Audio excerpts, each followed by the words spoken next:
ओम शांति। आज के बाबार 31/12/2020 मुरली। आज के 2020 এটা শেষ দিন। তো আজ আমরাও বাবার কাছে দৃঢ় সংকল্প রাখব যে বাবা আমরা পুরনো স্বভাব পুরনো সংস্কারকে পুরো বিদায় দেব। যেমন আজকে আমরা পুরনো বছরকে বিদায় দেব আর নতুন বছরকে আমরা আহ্বান জানাবো। তো ঠিক সেরকম আজ সদ্গুরুবারও আছে। আমরা সদ্গুরু বাবার থেকে সর্বশক্তির কিরণ নিয়ে আমরা আজ পুরনো সংস্কার পুরনো স্বভাব পুরনো স্মৃতি পুরনো সম্বন্ধ সব কিছুকে বিদায় দিয়ে আমরা নতুন সংসার নতুন সংস্কার ধারণ করার জন্যে আমরা আবার আজকে বাবার কাছে দৃঢ় প্রতিজ্ঞ হব যে বাবা আমরা নতুন সংসার সত্যযুগে যাওয়ার জন্যে আমরা নতুন স্বভাব সংস্কার ধারণ করব। তুমি যা পড়াচ্ছ আমরা তাই পড়ব, তুমি যা শোনাচ্ছ আমরা তাই শুনব, তোমাকে ইয়াদ করব, কোনো পুরনো দুনিয়ার প্রতি আকর্ষণ রাখবো না, কোনো দেহধারীর প্রতি আমরা কোনো আকর্ষণ রাখবো না। আমরা সাচ্চা তোমারই হয়ে থাকবো, এক বাবা दूसरा না कोई। আজকে মুরলিতেও বাবা তাই বলছেন, বাচ্চে বাবাকে ইয়াদ করাই হচ্ছে অব্যভিচারী ইয়াদ, আর বাবার জ্ঞান শোনাই হচ্ছে অব্যভিচারী জ্ঞান। আর কারো মত মতান্তর তোমাদের শোনার দরকার নেই। আজকে বাবা মুরলিতে বিশেষ বলেছেন যে এই পুরনো দুনিয়াতে ভক্তি মার্গে যে ভগবানের বিশাল রূপ দেখানো হয়েছে, বিরাট রূপ দেখানো হয়েছে, এটা বাস্তবে এটা সঠিক নয়। কেন কোনো দেবী দেবতা বা ভগবানের এরকম হাজার হাজার হাত হয় না বা এতগুলো মুখ হয় না। তো এটা একটা কাল্পনিক চিত্র। কিন্তু আমি ব্রহ্মা মুখ দ্বারা তোমাদেরকে সৃষ্টির আদি মধ্য অন্তের এই বিশাল জ্ঞান দিচ্ছি। তো সত্যযুগে তোমরা কোন কুলে ছিলে? দেবকুলে, ত্রেতাতে ক্ষত্রিয় কুলে, তারপরে দাপরে তোমরা বৈশ্য কুলে, আর কলিতে তোমরা শূদ্রকুল, আবার সঙ্গম যুগে তোমরা ব্রাহ্মণ কুলে ছিলে।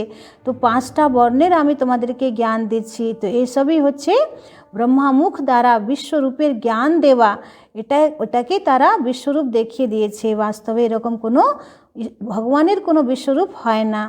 তারপরে আজকে বাবা বললেন যেমন ডক্টররা কি করে পেশেন্টকে রেস্ট্রিকশানে রাখে যে তোমরা টক খাবে না বা মিষ্টি খাবে না, কিন্তু তাদের মধ্যে যদি লোভ আসক্তি থাকে তাহলে তারা লুকিয়ে লুকিয়ে খেয়ে নেয়। তো সেরকম বাবা বলছে তখন তো তাদের রোগ সারবে না। তো সেরকম বাবার বাচ্চা হওয়ার পরেও যদি আমরা জ্ঞান মার্গে চলার পরেও যদি আমরা কোনো পতিত কর্ম করে নিচ্ছি, বাজে কর্ম করে নিচ্ছি, বিকর্ম করে ফেলছি, তাহলে আরও পাপের খাতা বেড়ে যাবে, আরও আমরা বেশি পতিত হয়ে যাব। তো বাবা বলছেন বাবা তোমাদেরকে যে রেস্ট্রিকশন দিচ্ছে এটার উপরে চলো এবং নিজেকে খুব তাড়াতাড়ি পবিত্র বানাও। এখন তোমাদেরকে কর্মাতীত অবস্থা পর্যন্ত পৌঁছতে হবে, কর্মাতীত অবস্থা প্রাপ্ত করে পরমধামে যেতে হবে। এটাই তোমাদের রিটার্ন জার্নি। তো তোমাদের কর্মেন্দ্রিয়গুলোকে কন্ট্রোল করো। তো যখন তোমরা নিজের কর্মেন্দ্রিয়গুলোকে কন্ট্রোল করে নেবে তখন তুমি ত্রেতাযুগ পর্যন্ত পৌঁছবে, মানে শতগুণ। আর যখন টোটালি কর্মেন্দ্রিয় একদম সম্পূর্ণভাবে শান্ত হয়ে যাবে, মানে সেটা সত্যযুগের শতপ্রধান স্টেজ। তো পুরুষার্থ করে তোমাদেরকে এই জায়গা পর্যন্ত পৌঁছতে হবে। আসুন এবার আমরা পুরো মুরলি বিস্তারিতভাবে শুনব। मीठे बच्चे, तुम्हारी यह ईश्वरीय मिशन है। तुम सबको ईश्वर का बनाकर उन्हें बेहद का वर्षा दिलाते हो। বাবা বলছেন যে তোমাদের এটা ঈশ্বরীয় মিশন, তোমরা সবাইকে ভগবানের বানিয়ে তাদেরকে বাবা থেকে বেহদের বর্ষা দেওয়া করাচ্ছ। আজকের প্রশ্ন হচ্ছে कर्मेंद्रियों की चंचलता समाप्त कब होगी? বাবা জিজ্ঞেস করছেন যে কর্মেন্দ্রিয়র চঞ্চলতা কখন সমাপ্ত হবে। उत्तरे बाबा बोलছেন जब तुम्हारी स्थिति सिल्वर एज तक पहुँचेगी, अर्थात जब आत्मा त्रेता की सतो स्टेज तक पहुँच जाएगी तो कर्मेंद्रियों की चंचलता बंद हो जाएगी। बाबा बोलছেন যখন आत्मा त्रेता যুগ মানে শত স্টেজ পর্যন্ত পৌঁছবে তখন কর্মেন্দ্রিয়দের চঞ্চলতা বন্ধ হয়ে যাবে। अभी तुम्हारी रिटर्न जर्नी है, इसलिए कर्मेंद्रियों को वश में रखना है। এখন তোমাদের রিটার্ন জার্নি পরমধামের জন্যে, তাই বাবা বলছেন যে নিজের কর্মেন্দ্রিয়গুলোকে বশীভূত করো। कोई भी छिपाकर ऐसा कर्म नहीं करना जो आत्मा पतित बन जाए। বলছে এমন কোনো কর্ম করো না লুকিয়ে যে আত্মা পতিত হয়ে যাবে। अविनाशी सर्जन तुम्हें जो परहेज बता रहे हैं उस पर चलते रहो। বলছে অবিনাশী সার্জন তোমাদেরকে যে নিয়ম বলছে সেটার উপরে চলতে থাকো। আজকের গান হচ্ছে মুরলীর মুখড়া দেখ ले प्राणी जरा दर्पण में। ओम शांति। रूहानी बच्चों प्रति रूहानी बाप समझा रहे हैं, न सिर्फ तुम बच्चों को, जो भी रूहानी बच्चे प्रजापिता ब्रह्मा मुख वंशावली हैं वह जानते हैं हम ब्राह्मणों को ही बाप समझाते हैं। पहले तुम शूद्र थे, फिर आकर ब्राह्मण बने हो। बाप ने वर्णों का भी हिसाब समझाया है।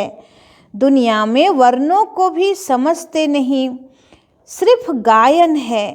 अभी तुम ब्राह्मण वर्ण के हो, फिर देवता वर्ण के बनेंगे। विचार करो यह बात राइट है। जज योर सेल्फ। हमारी बात सुनो और भेंट करो। बाबा বলছেন যে আমি এখন তোমাদেরকে যা জ্ঞান দিচ্ছি সেটা ভালো করে শোনো আর সেটাই আবার বাহিরের ভক্তি মার্গের সঙ্গে তুলনা করো।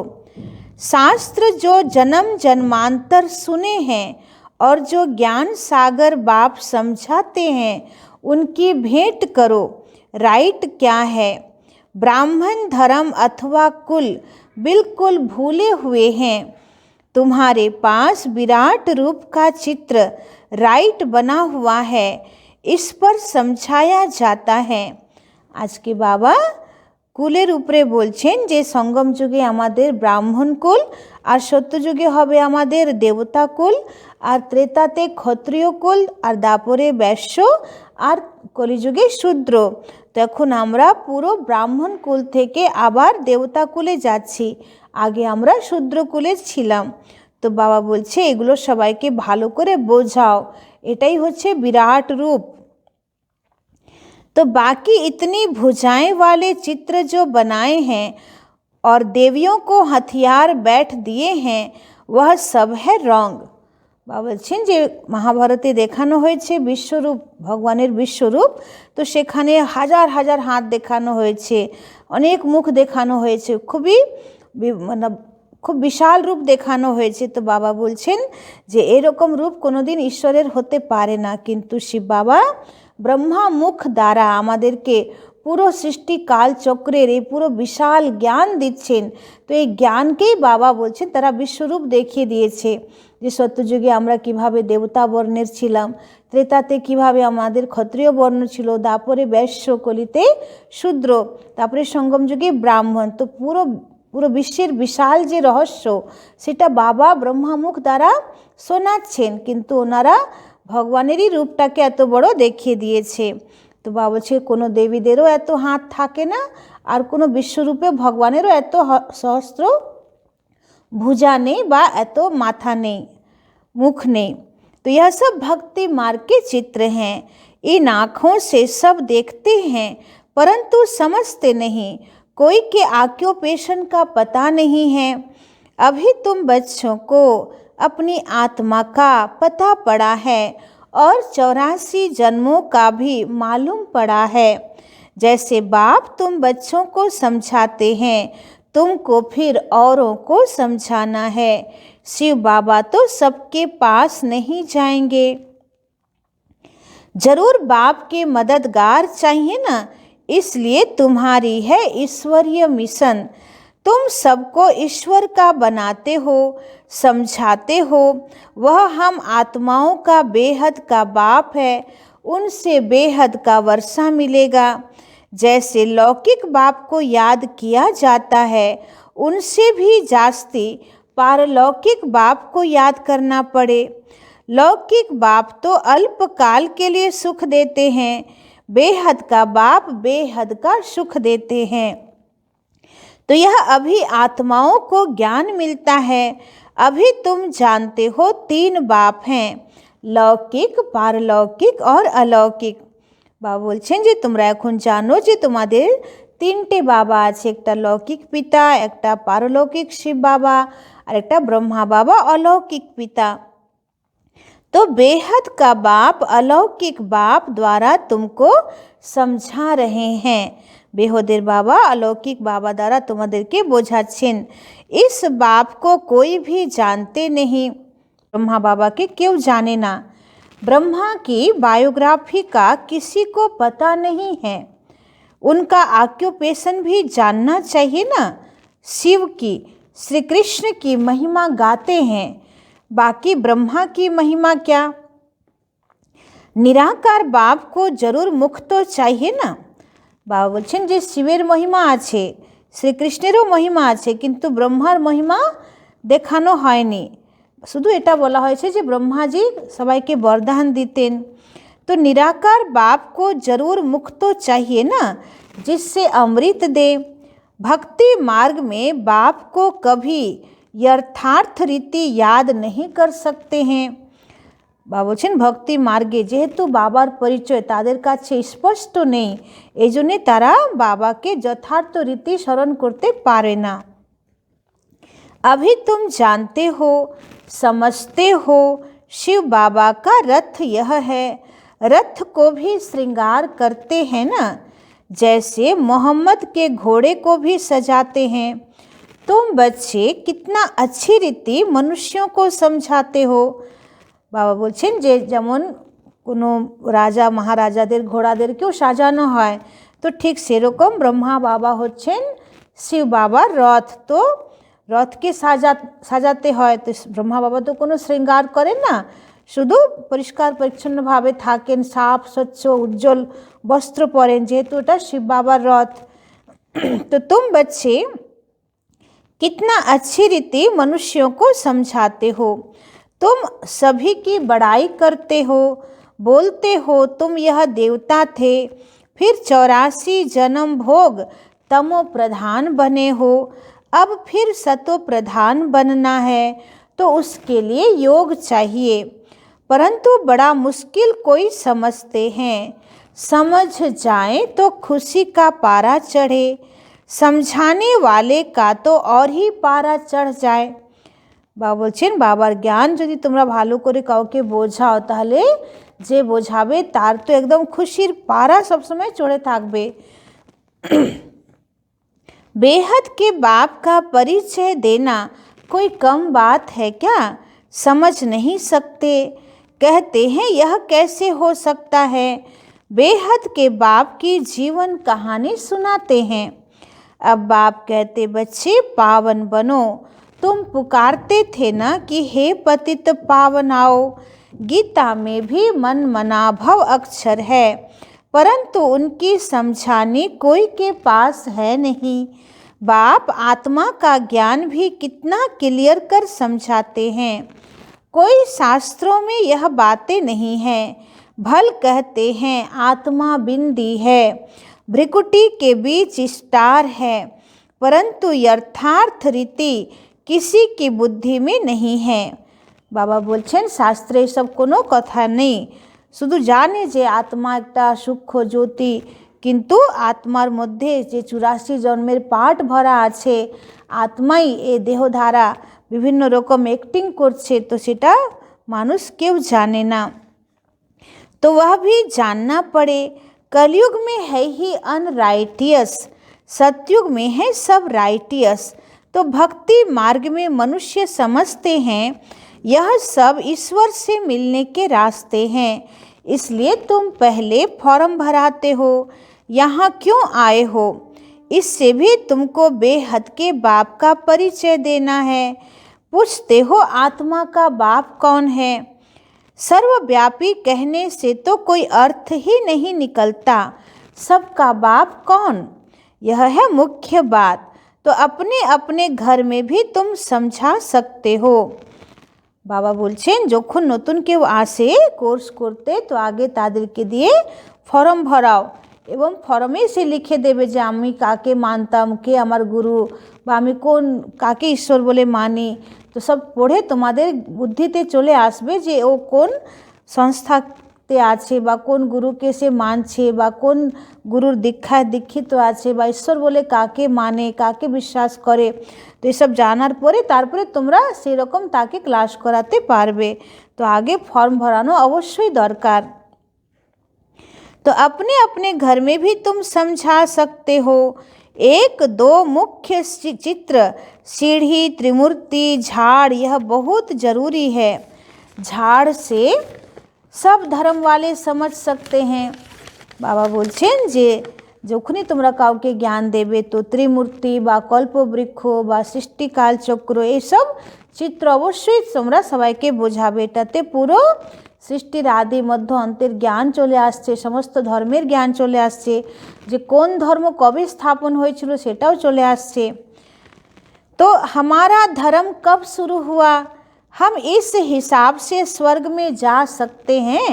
जो आते ही पीछे हैं वह तो स्वर्ग में जा न सके, बाकी शांति धाम में जा सकेंगे।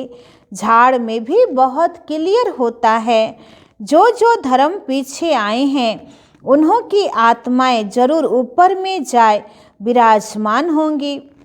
बाबा बोलছেন যে কল্পবৃক্ষ দেখে তোমরা বোঝাও যে এই সমস্ত ধর্ম তো দাপর যুগে এসেছে, তার মানে সত্যযুগ ত্রেতাতে সে ধর্মের কোনো রোল ছিল না, পার্ট ছিল না।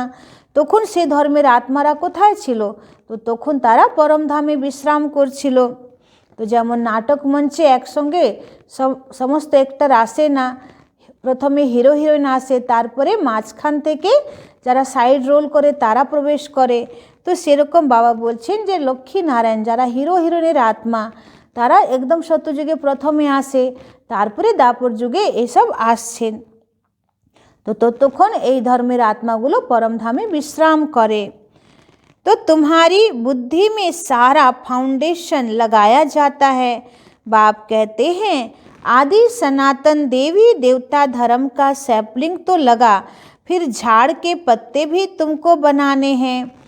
पत्ते बिगर तो झाड़ होता नहीं, इसलिए बाबा पुरुषार्थ कराते रहते हैं आप समान बनाने के लिए। और धर्म वालों को पत्ते नहीं बनाने पड़ते, वह तो ऊपर से आते हैं, फाउंडेशन लगाते हैं, फिर पत्ते पीछे ऊपर से आते जाते हैं। तुम फिर झाड़ की वृद्धि के लिए यह प्रदर्शनी आदि करते हो, इसमें पत्ते लगते हैं, फिर तूफान आने से गिर पड़ते हैं, मुरझा जाते हैं। यह आदि सनातन देवी देवता धर्म की स्थापना हो रही है, इसमें लड़ाई आदि की कोई बात नहीं। बाबा बोलছেন कि অন্য কোনো ধর্মকে যেমন সঙ্গম যুগে আদি সনাতন দেবী দেবতা ধর্মের বাবা কলম লাগাচ্ছেন নতুন করে, কিন্তু অন্য কোনো ধর্মের এরকম কলম লাগাতে হয় না। সে ধর্মগুলো সেটিই আছে যে ধর্মপিতারা আসবেন আর তারা নিজে এসে নিচে সৃষ্টি মঞ্চে নিজের ধর্ম স্থাপন করবেন। যেমন ক্রাইস্ট এসে উনি খ্রিস্টান ধর্ম রচনা করছেন, তারপরে হজরত মোহাম্মদ উনি মুসলমান ধর্ম, ইব্রাহিম উনি ইসলাম ধর্ম। তো এরকম এক একটা ধর্মপিতা আসবেন আর তারা যে বাণী বলবেন সেই বাণীকে যারা ফলো করবে তারা তাদের সে ধর্মের অনুযায়ী হয়ে যাবে, ফলোয়ার্স হয়ে যাবে। কিন্তু বাবা বলছেন আমি তো আদি সনাতন দেবী দেবতা ধর্মের সঙ্গম যুগে নতুন করে কলম লাগাচ্ছি, মানে এখানে বাবা আমাদের মধ্যে জ্ঞান যোগ ধারণা পবিত্রতার এই সমস্ত বল ভরছেন, শক্তি ভরছেন। আর তাদের ধর্মের আত্মা তো উপর থেকে ডাইরেক্ট নিচে নেমে আসছে আর সেই ধর্মকে ফলো করছে।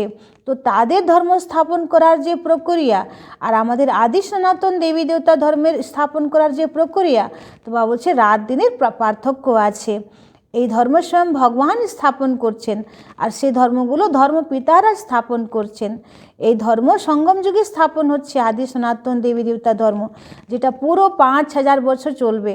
সত্যযুগ ত্রেতাতে এটাকে বলা হবে আদি সনাতন দেবী দেবতা ধর্ম, আর দাপর যুগে এটাই নাম পরিবর্তন হয়ে যাবে হিন্দু ধর্ম, যেহেতু তখন আমরা এত পবিত্র থাকবো না। তো इसमें पत्ते लगते हैं, फिर तूफान आने से गिर पड़ते हैं। যেমন নতুন গাছে নতুন যে চারা হয়, ছোট ছোট পাতা হয়, তো সেগুলোকে পাখি খেয়ে নেয় বা ঝড়ে পড়ে যায়। তো ঠিক সেরকম বাবা বলছেন যে আমি যে বাচ্চাদেরকে তৈরি করছি, দেব সন্তান তৈরি করছি, ব্রাহ্মণ সন্তান, তো মায়া এসে সে পাতাগুলোকে খেয়ে নেয়। तो यह आदि सनातन देवी देवता धर्म की स्थापना हो रही है। इसमें लड़ाई आदि की कोई बात नहीं, सिर्फ बाप को याद करना और कराना है। तुम सबको कहते हो और जो भी रचना है उनको छोड़ो। रचना से कभी वर्षा मिल न सके, रचयिता बाप को ही याद करना है और किसी की याद न आए। बाप का बनकर ज्ञान में आकर फिर अगर कोई ऐसा काम करते हैं तो उसका बोझा सिर पर बहुत चढ़ता है। বলছেন বাবার বাচ্চা হওয়ার পরে জ্ঞানে আসার পরে যদি এমন কোনো কাজ হয় তাহলে তার অনেক বোঝা মাথার উপরে চেপে যায়। तो बाप पावन बनाने आते हैं और फिर ऐसा कुछ काम करते तो और ही पतित बन पड़ते हैं। इसलिए बाबा कहते ऐसा कोई काम नहीं करो जो घाटा पड़ जाए। बाप की ग्लानि होती है ना, ऐसा कर्म नहीं करो जो विकर्म जास्ती हो जाए। परहेज भी रखनी है, दवाई में भी परहेज रखी जाती है। डॉक्टर कहे यह खटाई आदि नहीं खाना है तो मानना चाहिए ना।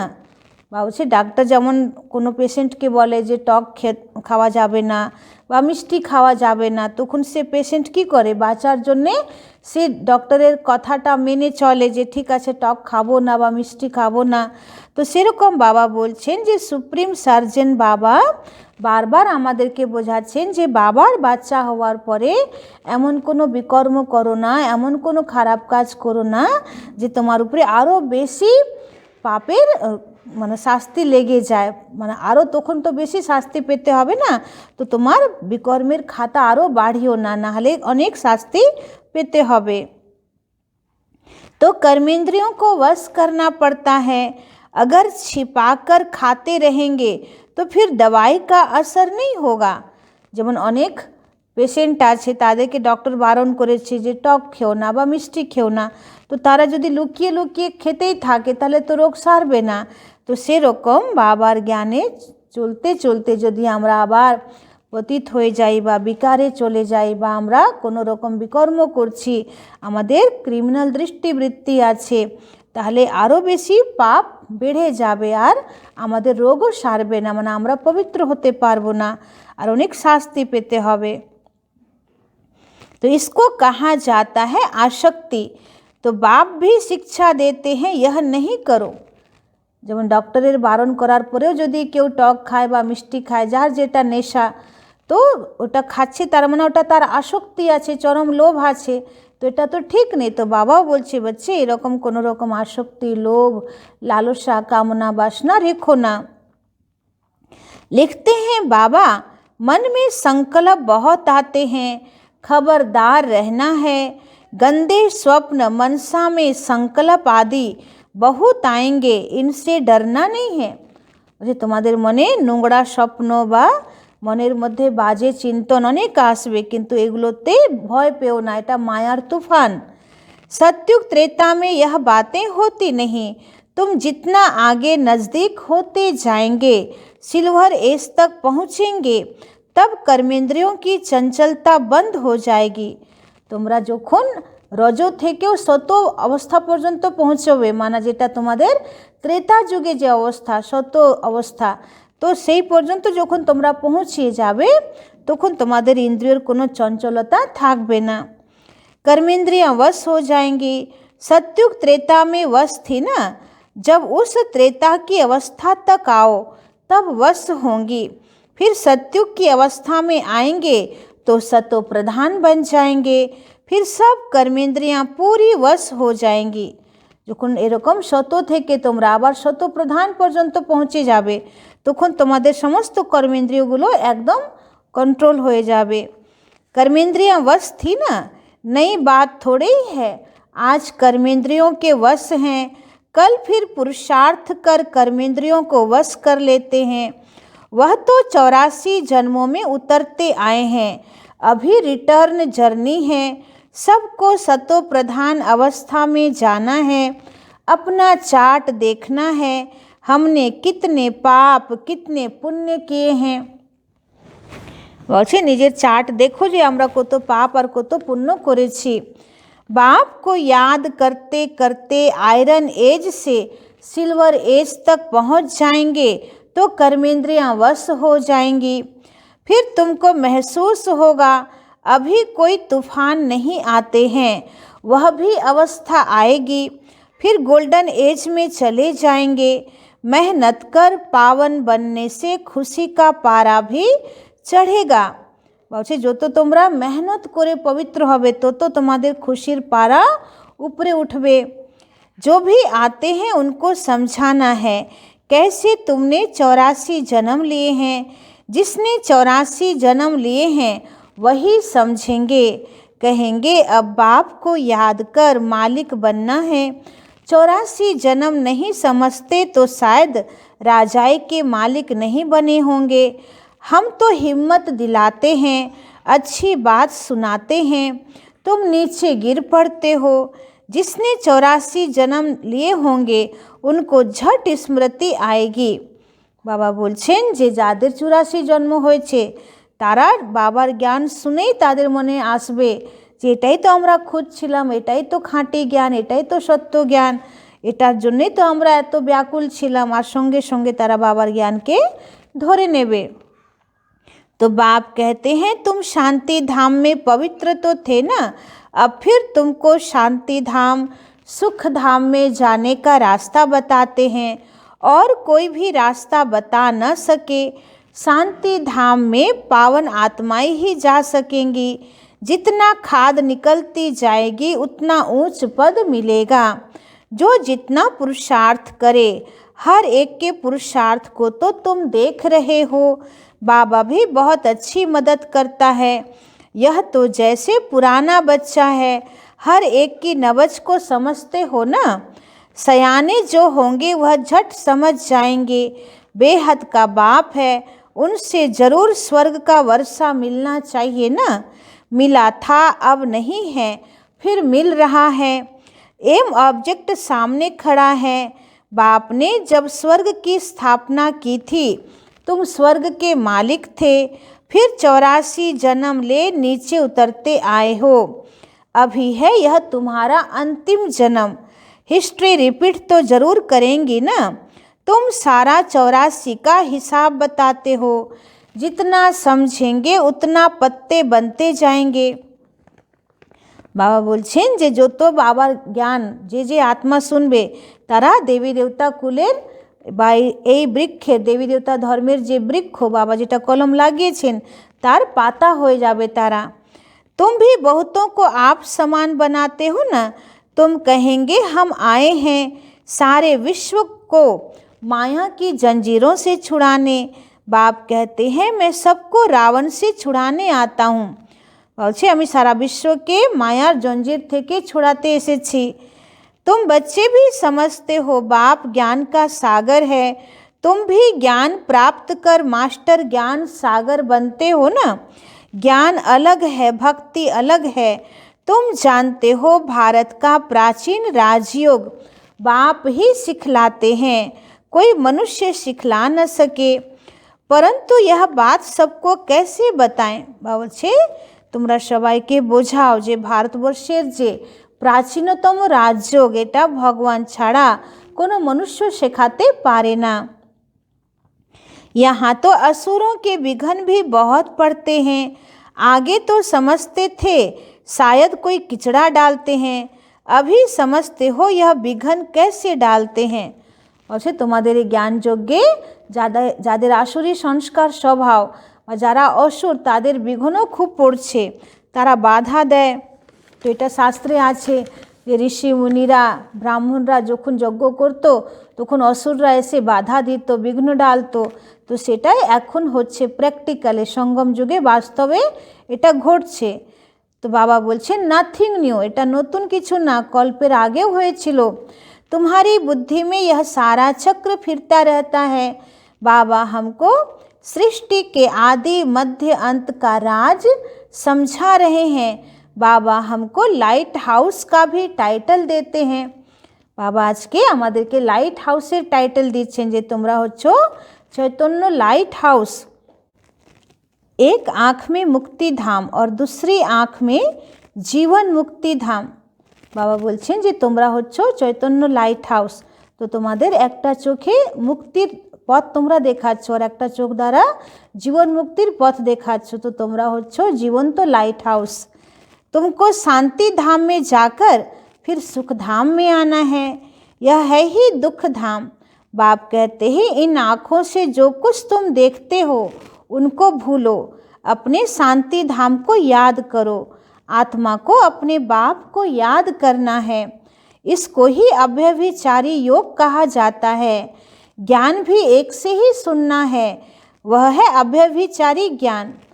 সে পুরো মন বুদ্ধিকে বাবার উপরে সারেন্ডার করা এবং বাবা থেকেই যোগ লাগানো আর বাবা থেকেই জ্ঞান শোনা, আর কোনো দেহধারীর মতকে না মানা, এটাই হচ্ছে অব্যভিচারী জ্ঞান বা অব্যভিচারী যোগ। याद भी एक को करो मेरा तो एक दूसरा न कोई, तो जब तक अपने को आत्मा निश्चय नहीं करेंगे तब तक एक की याद आएगी नहीं। आत्मा कहती है मैं तो एक बाबा की ही बनूंगी, मुझे जाना है बाबा के पास। यह शरीर तो पुराना जड़जड़ी भूत है, इनमें भी ममत्व नहीं रखना है। यह ज्ञान की बात है, ऐसे नहीं कि शरीर की संभाल नहीं करनी है, अंदर में समझना है यह पुरानी खाल है, इनको तो अब छोड़ना है। तुम्हारा है बेहद का संन्यास। वह तो जंगल में चले जाते हैं, तुमको घर में रहते याद में रहना है। याद में रहते रहते तुम भी शरीर छोड़ सकते हो। বলছে তোমরা এমন পুরুষার্থ করো যে বাবার ইয়াদ করতে করতে যেন আমাদের এই দেহটা আমরা ছাড়তে পারি। कहाँ भी हो तुम बाप को याद करो, याद में रहेंगे स्वदर्शन चक्रधारी बनेंगे, तो कहाँ भी रहते तुम उच्च पद पा लेंगे। जितना इंडिविजुअल मेहनत करेंगे उतना पद पाएंगे। घर में रहते भी याद की यात्रा में रहना है। अभी फाइनल रिजल्ट में थोड़ा टाइम पड़ा है, फिर नई दुनिया भी तैयार चाहिए ना। अभी कर्मातीत अवस्था हो जाए तो सूक्ष्म वतन में रहना पड़े।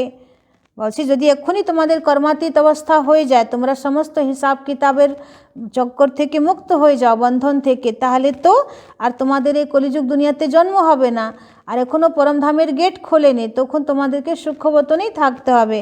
এই জন্যে বাবা বলছে সব কিছুর টাইম আছে, যখন একদম বিনাশ কাছে চলে আসবে সেই সময় তোমরা পুরো কর্মাতীত অবস্থাকে প্রাপ্ত করবে, আর তখন পরমধামেরও গেট খুলে যাবে। তো এদিকে পৃথিবীতে বিনাশ লীলা শুরু হবে আর সব আত্মা নিজের নিজের হিসাব কিতাব পূরণ করে সব পরমধাম যাবে। তার আগে তোমরা পরমধামে গিয়ে গেট খুলে পরমধামে একটু রেস্ট করবে, বিশ্রাম করবে। তো এটা পুরো টাইমিং সেট করা আছে। বাবা বলছেন सूक्ष्म वतन में रहकर फिर जन्म लेना पड़ता है, आगे चलकर तुमको सब साक्षात्कार होगा। বলছে सब किछु तुम्हारे साक्षात्कार होबे। अच्छा मीठे मीठे सिखी लदे बच्चों प्रति माता पिता बाप दादा का याद प्यार और गुड मॉर्निंग। रूहानी बाप की रूहानी बच्चों को नमस्ते। हम रूहानी बच्चों की रूहानी बाप दादा को पदम गुना नमस्ते नमस्ते नमस्ते। सदा रहेंगे हंसते, बनेंगे फरिश्ते, चलेंगे परम धाम के सीधे रास्ते। शुक्रिया बाबा शुक्रिया। धारणा के लिए मुख्य सार 1 नंबर पॉइंट होच्छे एक बाप से ही सुनना है, एक की ही अव्यभिचारी याद में रहना है। इस शरीर की संभाल रखनी है लेकिन ममत्व नहीं रखना है। বলছে এক বাবা থেকেই শোনো, এক বাবাকে যোগ করো, এটাই হবে অব্যভিচারী ইয়াদ। আর এই দেহটা খুবই ভ্যালুবল, তো এটা সামভালো রাখতে হবে, কে সাফ স্বচ্ছ রাখতে হবে, সুস্থ রাখতে হবে, কিন্তু এই দেহের প্রতি আকর্ষণ বা মোহ যেন না থাকে। 2 নম্বর বাবা বলছেন बाप ने जो परहेज बताई है उसे पूरा पालन करना है। कोई भी ऐसा कर्म नहीं करना है जो बाप की ग्लानि हो, पाप का खाता बने। বলছে এমন কোনো কাজ করো না যেটাতে বাবার নিন্দা হবে বা পাপের খাতা হবে। अपने को घाटे में नहीं डालना है। আজকের वरदान अपनी विशाल बुद्धि रूपी तिजोरी द्वारा ज्ञान रत्नों का दान करने वाले महादानी भव। बाबा बोलছেন যে নিজের বিশাল বুদ্ধিরূপী तिजोरी द्वारा ज्ञान रत्नेर दान सब समय करो और एटाई होबे महादान। बुद्धि सभी कर्मेंद्रियों में शिरोमणि गाई हुई है। जो विशाल बुद्धि हैं अर्थात जिनकी बुद्धि सालिम है उनका मस्तक सदा चमकता है, क्योंकि बुद्धि रूपी तिजोरी में सारा ज्ञान भरा हुआ है। वे अपनी बुद्धि रूपी तिजोरी से ज्ञान रत्नों का दान कर महादानी बन जाते हैं। तुम बुद्धि को सदा ज्ञान का भोजन देते रहो। बुद्धि अगर ज्ञान बल से भरपूर है तो प्रकृति को भी योग बल से ठीक कर लेती है। सर्वोत्तम बुद्धि वाले संपूर्ण ज्ञान से सर्वोत्तम कमाई कर वैकुंठ की बादशाही प्राप्त करते हैं। বলছেন যাদের বুদ্ধি সর্বোত্তম তারা সম্পূর্ণ জ্ঞান প্রাপ্ত করে সর্বোত্তম ইনকাম করে বৈকুণ্ঠের বাদশাহী তারা প্রাপ্ত করে নেয়। আজকের স্লোগান হচ্ছে शक्ति स्वरूप स्थिति का अनुभव करना है तो संकल्पों की गति को धैर्यवत बनाओ। বলছে যদি শক্তি স্বরূপ স্থিতির অনুভব করতে হয় তাহলে সংকল্পের গতিকে ধীর স্থির করো। ওম শান্তি।